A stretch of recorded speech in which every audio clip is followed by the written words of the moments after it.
The storm came in fast that Tuesday, the way all dangerous things do without announcement, without apology. By 6 in the morning, Aspen was buried under 8 inches of fresh powder, and the plows hadn't caught up yet. The town looked like something out of a painting no one had commissioned. Perfect and cold and absolutely still. Daniel Carter didn't notice the beauty. He never did. Not anymore. He noticed the ice under the fresh powder on the front steps. He noticed the way the wind hit from the northwest, which meant it would stay below 20 degrees until noon. He noticed the single set of tire tracks on Elk Run Drive someone who'd left before 4, probably heading to Denver before the pass closed.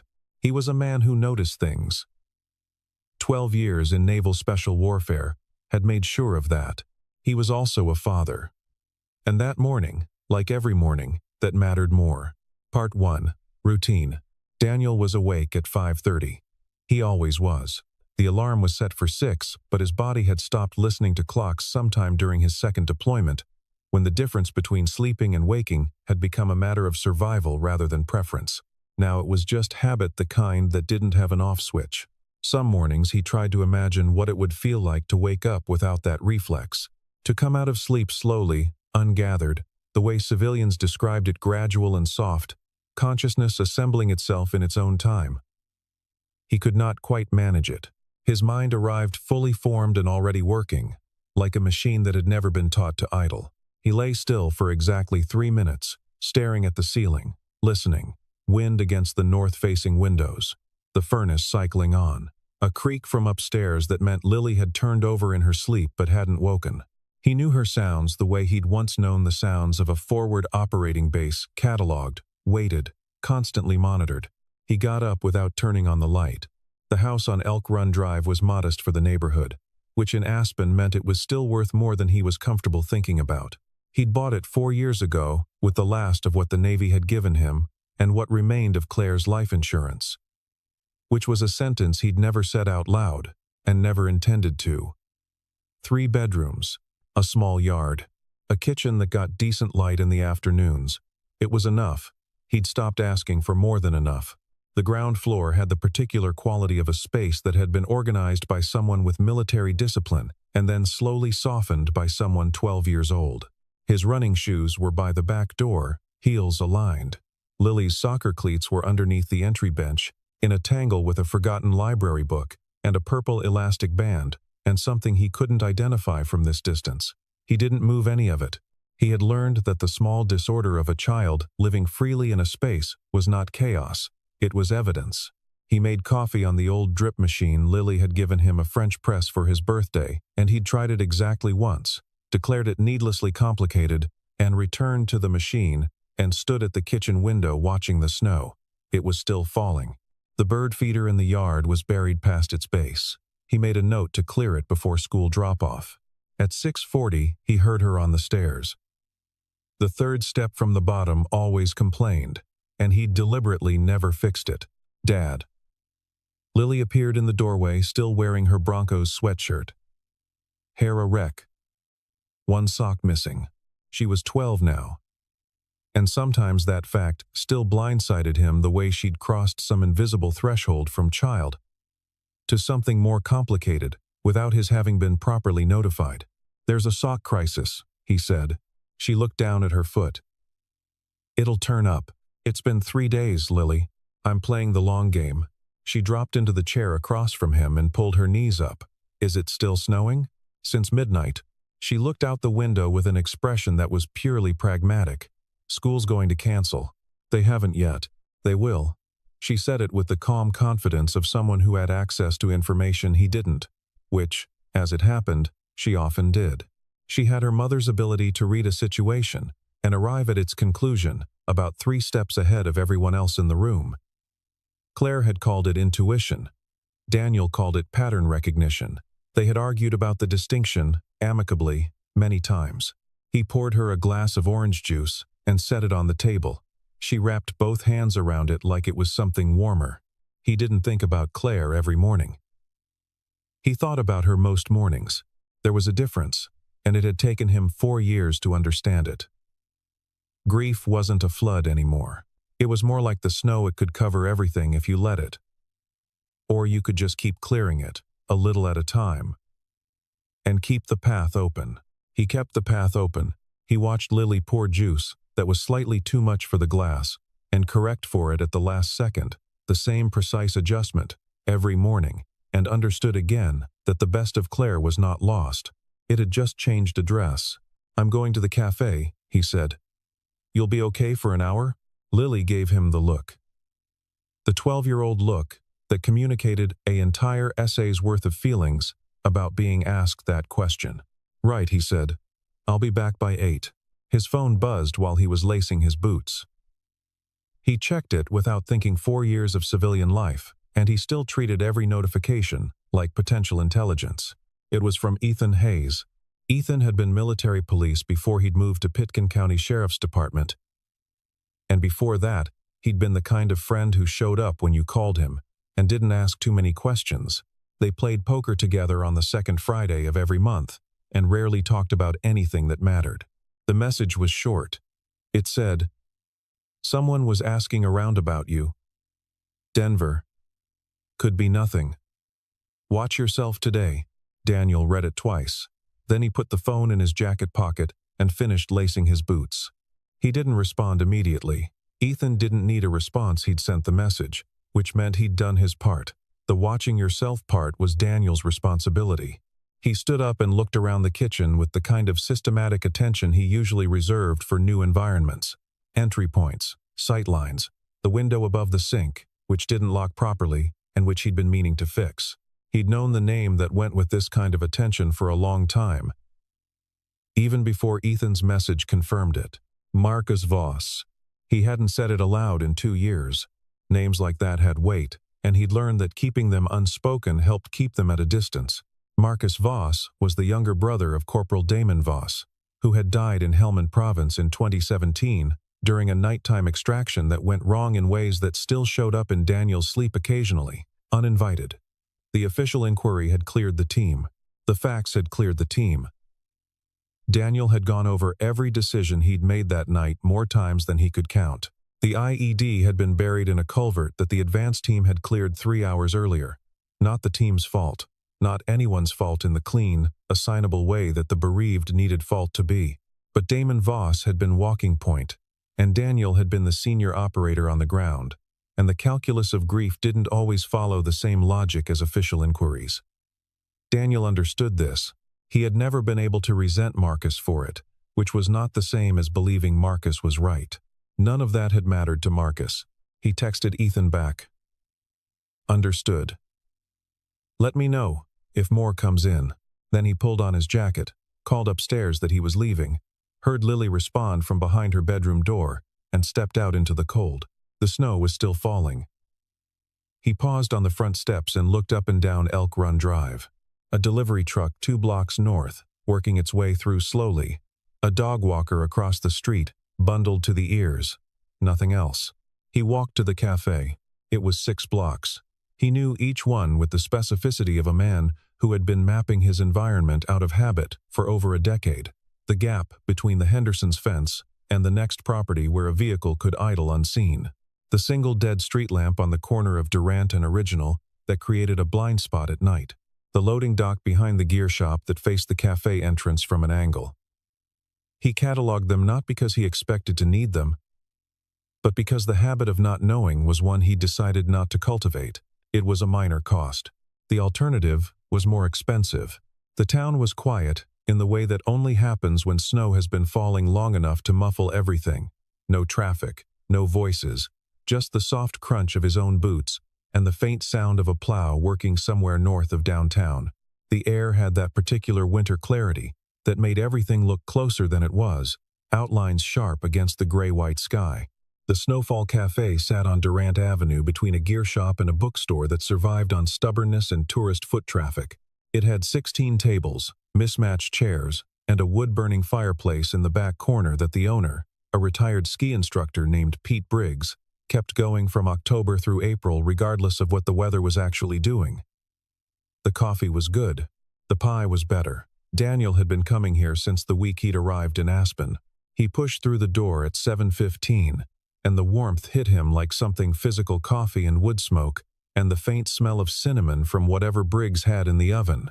The windows were frosted at the edges, and outside the snow fell in long diagonal lines. In here, everything was amber and slow. About half the tables were occupied. The usual morning crowd. 2 women in athletic wear with laptops. An older man, reading a paper copy of the Post.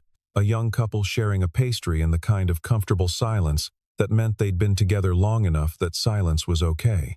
Daniel ordered his coffee from the counter black, 16-ounce, and took his usual spot near the wall, 2 tables from the fireplace, with a clear sightline to the door. He'd been sitting there for about 10 minutes when Emma Caldwell came in. He didn't know her name yet. He knew her the way you know regulars at a place you go to regularly by pattern and posture rather than by name. She was in her mid-30s. Brown hair usually pulled back. Always alone. Always, with a laptop bag slung across the back of her wheelchair.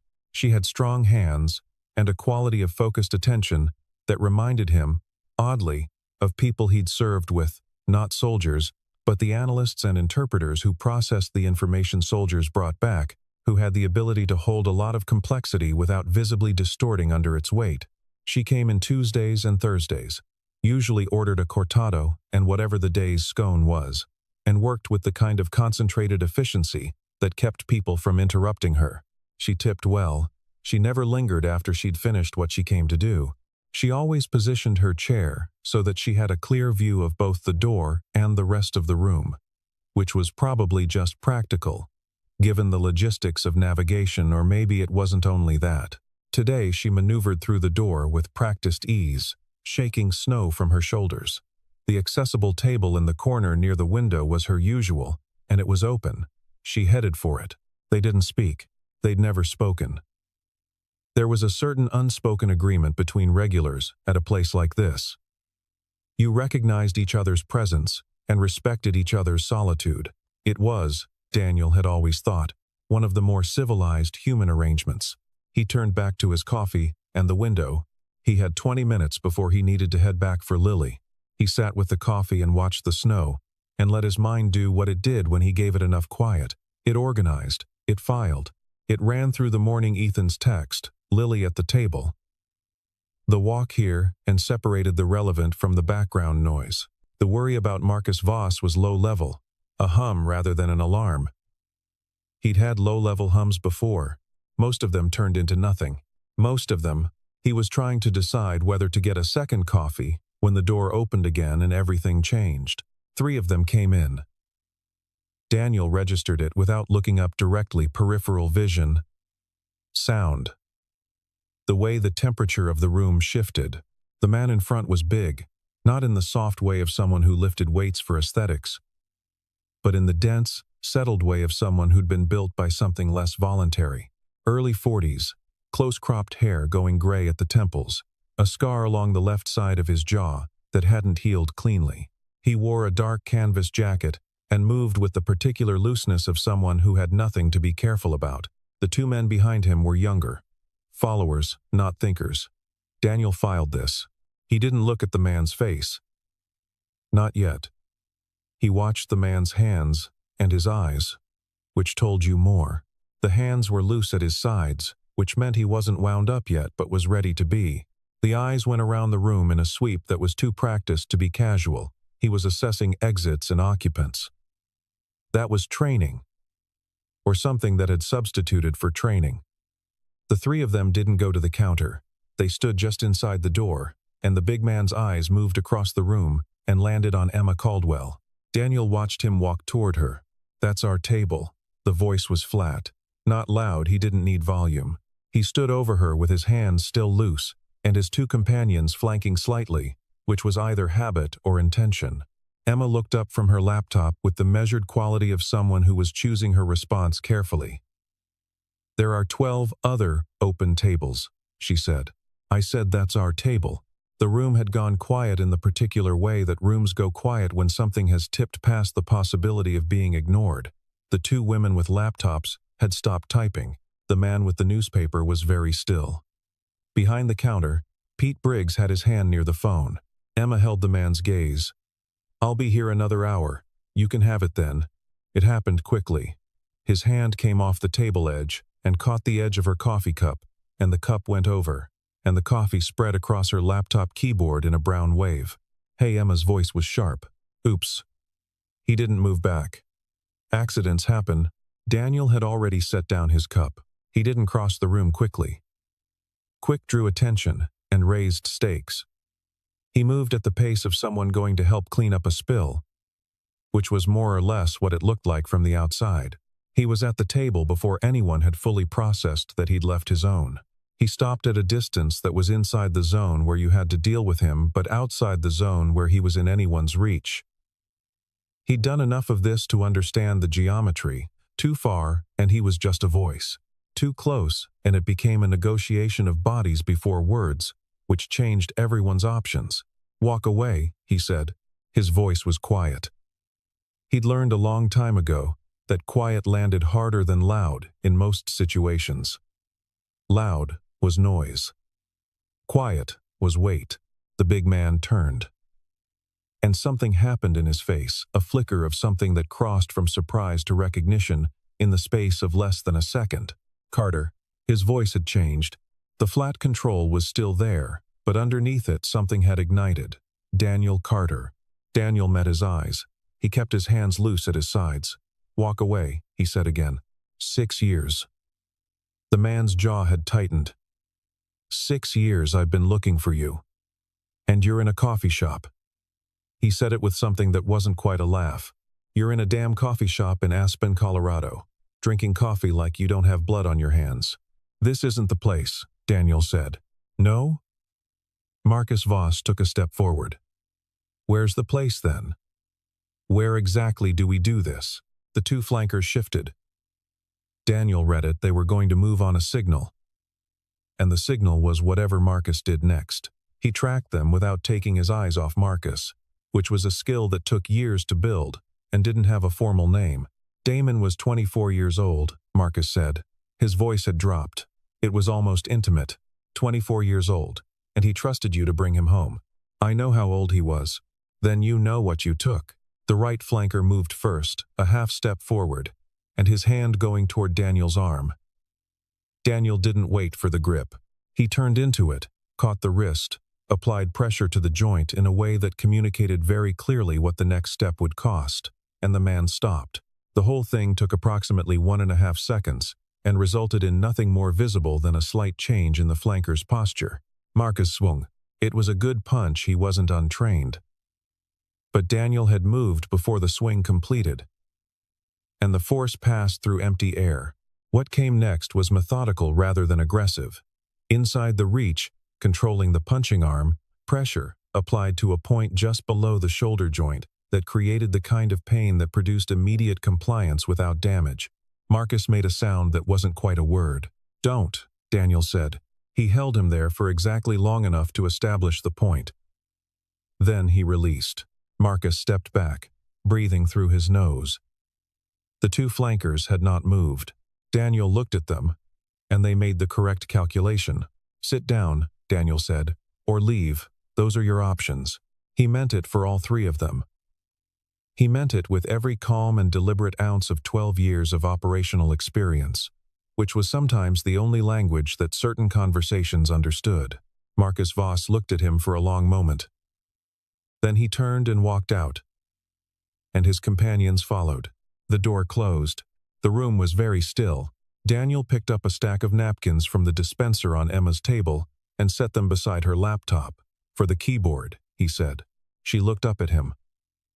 Her face was controlled, but her hands, he noticed, were gripping the arms of her wheelchair with more force than was necessary. Thank you, she said. He nodded and went back to his table. He sat down. He finished his coffee. He was careful to do both of those things at exactly the pace he would have done them if nothing had happened, because the room was still watching, and what they saw him do next would set the temperature for the next several minutes, and he wanted that temperature to be, "This is over." His phone buzzed. Ethan. He let it go. The patrol car pulled up outside 8 minutes later. Ethan came through the door in plain clothes. He'd been nearby, which meant the text had been more urgent than Daniel had credited it. He sat across from Daniel without being invited. He was broad-shouldered and methodical, and had a face that people tended to trust, which was a useful quality in a sheriff's deputy. He also had the quality, rarer than the first, of knowing when to let a silence sit without filling it. He sat in one now. He looked at the table where the coffee had been spilled. Pete Briggs had cleaned it already, but there was still a faint stain near the edge, and then he looked at Daniel. "The guy with the scar," he said. "Voss," Daniel confirmed. "I know." Ethan's expression didn't change, but something behind it settled into a particular kind of heaviness. "I ran him when I got your text this morning." Before I came over, Ethan let out a long breath through his nose. "He made bail 2 weeks ago, federal. Assault, weapons charges, couple other things. Judge cut him loose pending trial." He looked at the table. "He's been asking about you since Tuesday of last week." "Ethan, I know. You should have told me Tuesday. I didn't have confirmation it was him until this morning." Ethan's jaw tightened. "Believe me. I know. I'm sorry." Daniel didn't press it. There was no point, and Ethan looked like he was already pressing himself about it enough. "The people in here," Daniel said, "they're all witnesses. Nobody touched him. He threw himself into the situation, and he swung first. I'll take statements."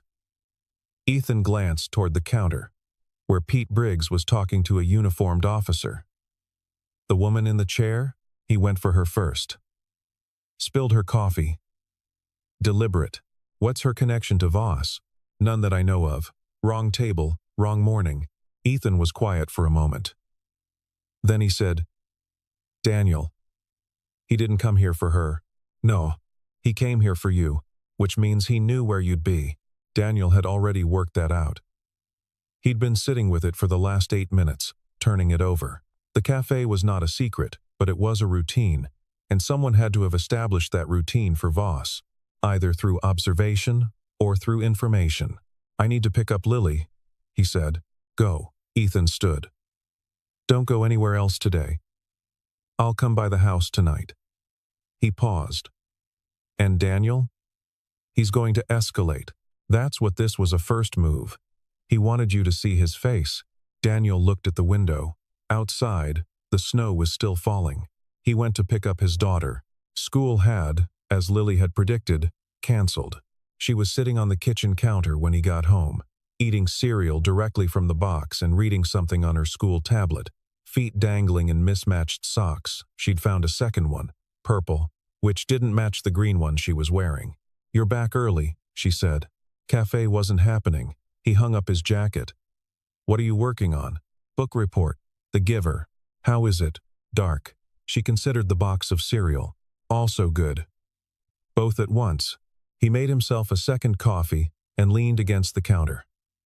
She talked about the book for a while, and he listened and asked questions, and it was entirely ordinary, which was what he needed it to be. He'd learned this too. The value of ordinary. How it was not nothing. How it was, in fact, the entire point. He fed her lunch. He shoveled the walk a second time. He had her check his work on the bird feeder, which she approved with the gravity of a building inspector. In the afternoon, she wanted to go to the hill behind the development for sledding. And he said yes, and went with her, and they spent an hour doing nothing more dangerous than going down a slope on a piece of plastic, and he monitored every approach to the hill without her seeing him do it. She waved at 2 girls from her class who appeared at the top of the hill. She attempted a run she called the corkscrew, which involved an optimistic lean that sent her into the snowbank at the bottom. She came up laughing, cheeks red, completely dusted in white. He thought, This is what it's for. All of it. Nothing. On the walk back, he checked his phone. Ethan had called twice. He'd call back after Lily was settled.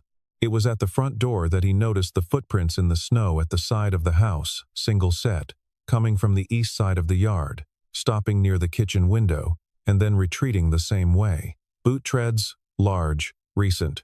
The snow had filled them slightly, but not completely. Someone had been close to the house while they were at the hill. He kept his face neutral and said nothing to Lily. He got her inside and settled at the kitchen table with her tablet and her book report. And he walked the perimeter of the house slowly, checking, until he was certain the property was clear. Then he called Ethan. "I've got tracks," he said. "East side, near the kitchen window." While we were out, he kept his voice low and even, standing in the laundry room with the door pulled almost shut. He heard Ethan breathe. "I'm coming over," Ethan said.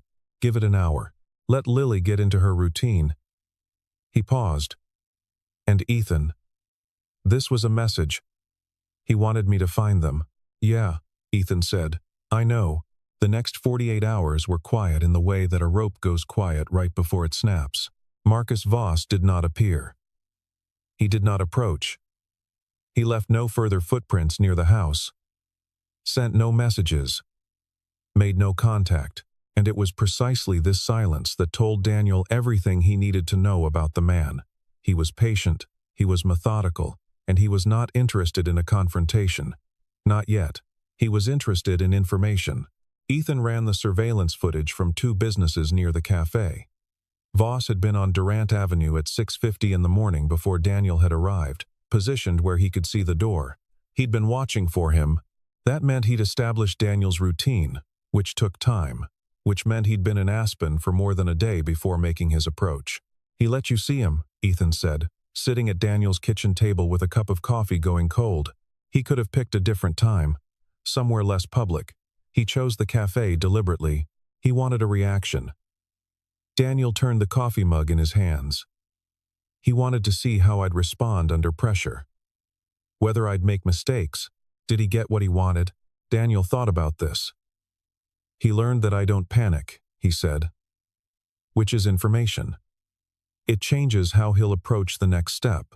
The next day, Daniel had Lily's soccer practice to manage. A Tuesday afternoon thing. Indoors at the recreation center. The kind of unalterable routine he was now aware Voss probably knew about. He drove a different route. He parked facing out.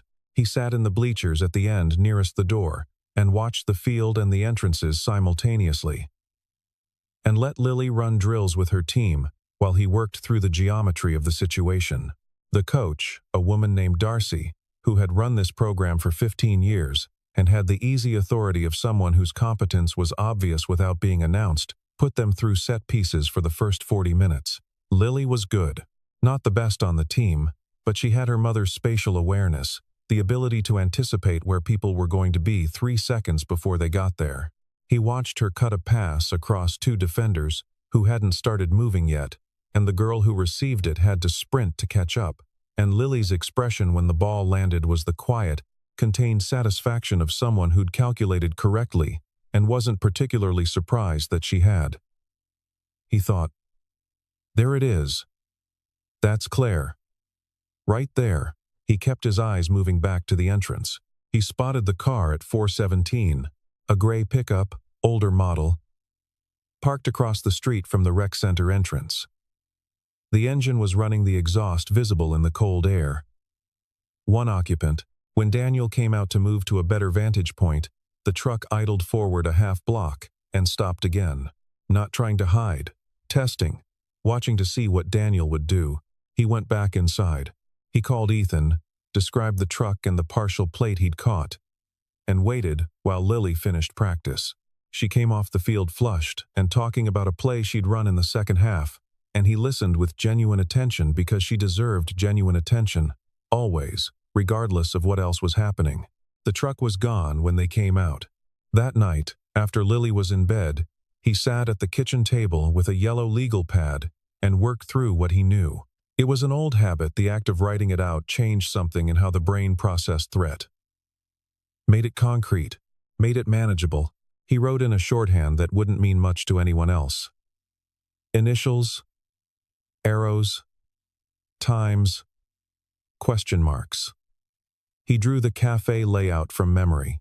He noted the position of the gray truck at the rec center, estimated the sight line, marked the angle of the shot the photographer had taken through the rec center window. He worked backward from the photograph to the access point, which eliminated 2 walls and suggested the east side parking lot, which had a gap in the perimeter lighting that the county had been meaning to fix for 2 years.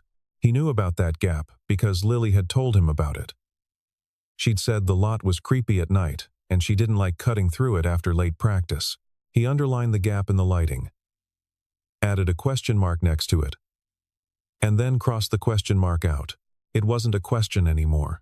Marcus Voss, age 41, younger brother of Corporal Damon Voss. Kia Helmand Province, 2017, criminal history.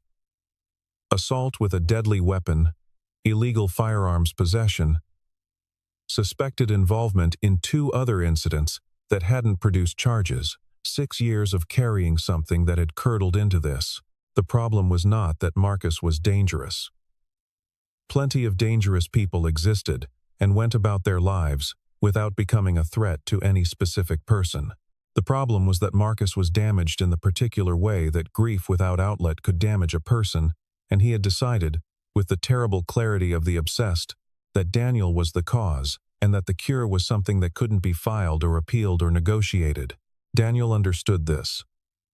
He'd watched it happen to men he'd served with. He didn't hate Marcus Voss for it. What he felt, if he was honest with himself, was something closer to pity, the cold, practical kind that didn't require sentiment, the kind that acknowledged another person's damage without assuming any obligation to absorb it. Marcus Voss had chosen this. He'd taken his grief and turned it into a project and let 6 years pass in its service. That was a life. Or what a life became when you handed it entirely to a single fixed idea. Daniel was not going to let that idea include his daughter, but he had a daughter. And that changed everything. It arrived on a Thursday evening, 4 days after the cafe.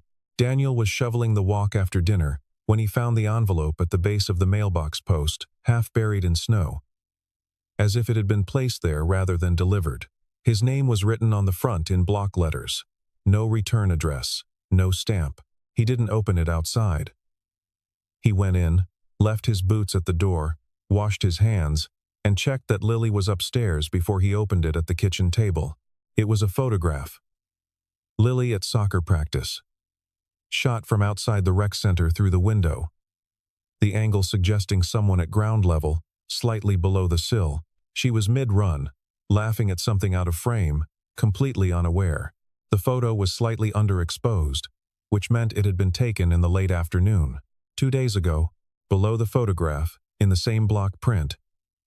Now you'll understand what loss feels like. Daniel sat with it for a moment. He was not afraid in the way that fear usually presented. What moved through him was colder and more deliberate than fear. It was the activation of something that had been dormant for 4 years, a mode of attention and calculation that civilian life had no name for, but that he recognized the way he recognized his own heartbeat. He had spent 12 years in environments where the correct response to a threat was not to wait for it to reach you. He called Ethan.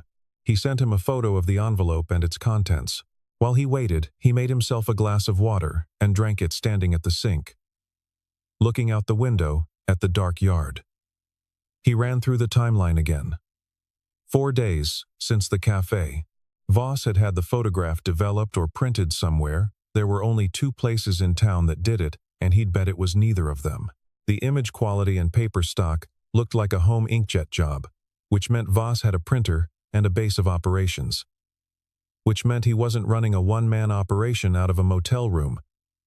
He was set up. That was information. Not good information, but information was always preferable to absence of information. Ethan arrived in 20 minutes. He looked at the photograph for a long time without speaking. He had to have been at the rec center, Daniel said. 2 days ago. He got past the parking lot. I'll pull their camera footage. Ethan slid the photograph into an evidence bag. Daniel, we need to talk about options. I know the options. You can't. I'm not running. He said it without heat. I'm not moving Lily out of her school and her team and the life she's built here because a man in pain has decided I owe him something. I won't do that to her. Ethan looked at him. He'd known Daniel long enough to understand the difference between stubbornness and decision. Then we need to get ahead of him, Ethan said.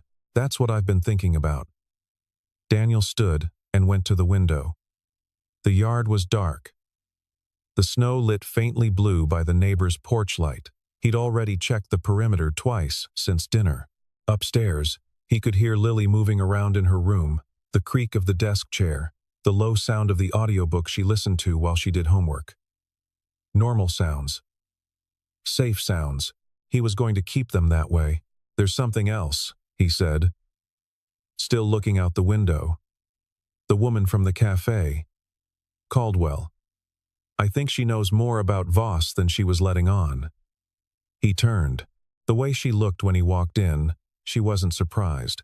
She was braced. Ethan frowned. You think they have a prior connection? I think she recognized him before he got to her table, Daniel said. And I think there's a reason she comes to that cafe on Tuesdays and Thursdays. I can run her name. Do that. He looked back at the yard. And call me the minute you have anything. Ethan called at 9:15 the next morning with Emma Caldwell's history, and Daniel listened to it standing in the laundry room, with the door half open, so he could still hear the kitchen where Lily was eating breakfast. Emma Caldwell, 36. Former investigative journalist with the Denver Post, specializing in organized crime and federal prosecution cases. She'd been in Aspen for 14 months, which was about 8 months longer than most people expected when they heard the story of why she'd left Denver. The accident had been in November 2 years ago. Her car had been run off I-70 at a point where the guardrail was, as it turned out, missing a section that should have been repaired. The investigation into whether that missing guardrail section had been deliberately tampered with had produced inconclusive results. Officially, Emma had her own conclusions. The last piece of the federal case she'd been working before the accident had involved a firearms trafficking network operating out of Denver, with connections to several western states. 2 of the men she'd been building toward had federal charges filed in the same 18-month period as Marcus Voss's arrest. She's a witness, Daniel said. Protected status, Ethan confirmed. Which is apparently why she's in Aspen. Low profile. Different name on the lease, which means Voss didn't come here just for me. Daniel was quiet for a moment, working it through. He came for both of us. I was the distraction, or the test. If he could get to me in public, he could establish that he's capable of bypassing whatever arrangements have been made around her. That's a lot of planning for a grief-driven vendetta. He's had 6 years. Daniel turned it over. And maybe the vendetta is real. Maybe it's also useful. He thought about her hands on the armrests. The way she'd said thank you, controlled, contained. The voice of someone who'd been carefully calibrating their reactions for a long time. She needs to know, he said. Daniel. She deserves to know that he found her. Whatever arrangements are in place, they didn't account for this. She needs to be able to make decisions with the right information. He was already putting on his jacket. You have her address? The street where Emma Caldwell lived was 4 blocks from the cafe, in a building with a ramp and a ground floor unit, and a parking spot close enough to the entrance that it was clearly arranged with intention. He knocked at 10:30. She answered in under a minute, which told him she'd heard his car on the street. She looked at him with the same quality of focused assessment she'd had in the cafe. And then she looked past him at the street. And he recognized that too, the reflex of someone who checked exits. You're Carter, she said. Daniel. She held his gaze for a moment. Come in. The apartment was tidy and sparsely furnished in the way of someone who hadn't yet committed to staying, or who'd learned not to accumulate things that were difficult to leave behind. There were 2 laptops on the kitchen table, both open, a corkboard on the wall behind the table, covered in printed documents and handwritten notes connected by string that she'd made no effort to conceal, which meant she'd assessed him as not a threat before she'd opened the door, which was its own kind of telling. He looked at the corkboard without making it obvious that he was looking at it. He caught names he didn't recognize, an organizational chart with boxes connected by dotted lines, a printout of what appeared to be property records. She had a system. The string connecting the documents followed a logic he couldn't decode in a single glance, but that was clearly not random. This was the work of someone who had been building something for a long time. You talked to the sheriff's deputy, she said. It wasn't a question. Ethan Hayes, yes. Daniel sat where she indicated, a chair across from the table. He told me enough. I'm not here to compromise whatever arrangement you have. Then what are you here for? To tell you that Voss was at my daughter's soccer practice 2 days ago, he said. And that, whatever he's planning, he's not separating his reasons. He has a grievance with me, and a threat calculation about you, and they're connected. Emma was quiet. She looked at the corkboard. He found me faster than I thought he would, she said finally. He's been operational for at least a week. Probably longer. Daniel leaned forward slightly. I'm going to end this. Not run from it. I want to know what you know about his network here, who he's using, where he might be set up. She looked at him for a long time. He let her. Then she said, I know where he stayed last winter. Before his arrest, there's a property north of town private, owned by a shell company I traced 2 years ago. If he's back in Aspen, it's the most logical base. She gave him the address. He wrote it down and didn't need to. I'm going to be more careful, she said as he stood to leave. The way she said it wasn't a reassurance directed at him, it was something she was telling herself. So am I, he said. He left her there with her corkboard and her 2 open laptops, and the particular kind of alertness that he recognized because he wore it too. The alertness of someone who had stopped expecting safety as a default and had started building it themselves, piece by piece, with whatever was available. He stood outside his house at 11 that night, in the dark, in the cold, and did not go in immediately. Lily was asleep. Ethan had done a drive-by at 10 and confirmed the street was clear. The envelope and the photograph were with the sheriff's department, and the property north of town would have 2 deputies watching it by morning. These were the facts of the situation. And they were not yet resolved. But they were contained. And containment was not the same as safety, but it was a step toward it. He stood in the snow and thought about Damon Voss, who had been 24 years old and had trusted him and had not made it home. He thought about this without deflection, without the mental shortcuts he sometimes used when the memory pressed too close. He had made the best decisions he could with the information available in the time he'd had to make them. He also knew that this would never be a satisfying conclusion for Marcus, because grief did not recognize the difference between avoidable and unavoidable. He understood it. He had carried his own version of it. He knew exactly what it weighed. He thought about the night he'd come home from the inquiry, 2 years after Claire had died, and Lily had been 10 and she'd been at the neighbor's while he drove to Denver and back in a single day. And when he'd come through the door, she'd looked at his face and said, without preamble, Dad, are you okay?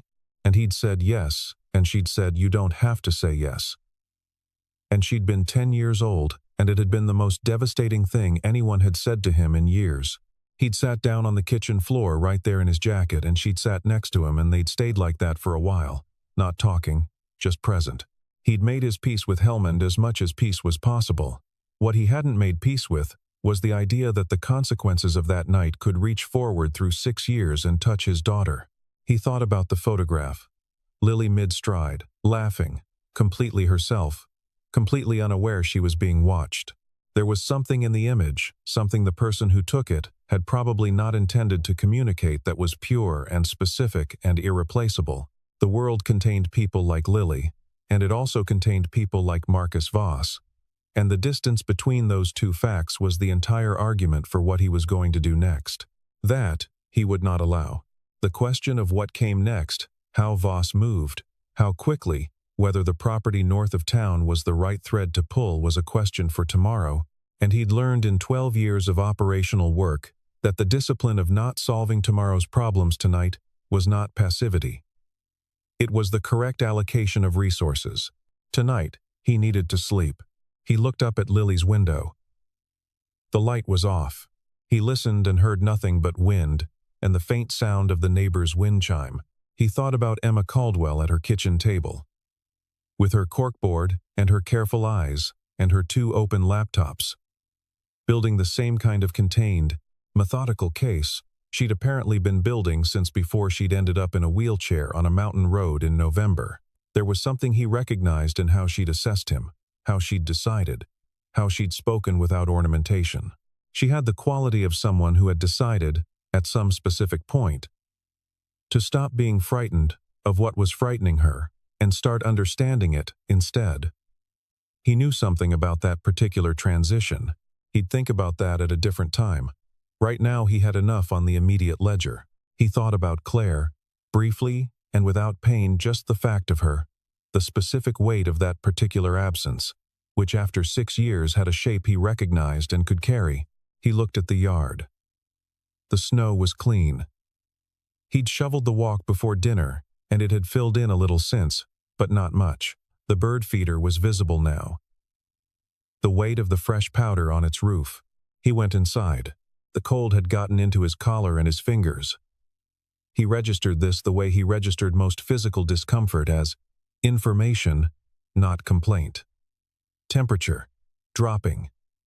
Time, late. Priorities, in order. He checked the locks. He checked the window above the sink. He stood in the hallway at the bottom of the stairs and listened for exactly 30 seconds to the sound of his daughter breathing in the room above. Then he went to the kitchen, set his coffee cup in the dish rack, and turned out the light. Outside, the snow kept falling. It had been falling all day. It would probably fall all night. By morning, the town would be under another 6 inches, and the plows would be out again, and Lily would look out the window and make some calm, accurate prediction about school that would turn out to be exactly right. He was not done. This wasn't over. But tonight the path was clear. And tomorrow he'd clear it again. And the night after that if he needed to. As many times as it took. He'd made a promise once to a small girl, with mismatched socks and her mother's eyes, not aloud, not in words, just the fact of staying, which was sometimes the most important promise a person could make. He intended to keep it. He stood there another minute, because sometimes the discipline of standing still in the cold and looking at what you were protecting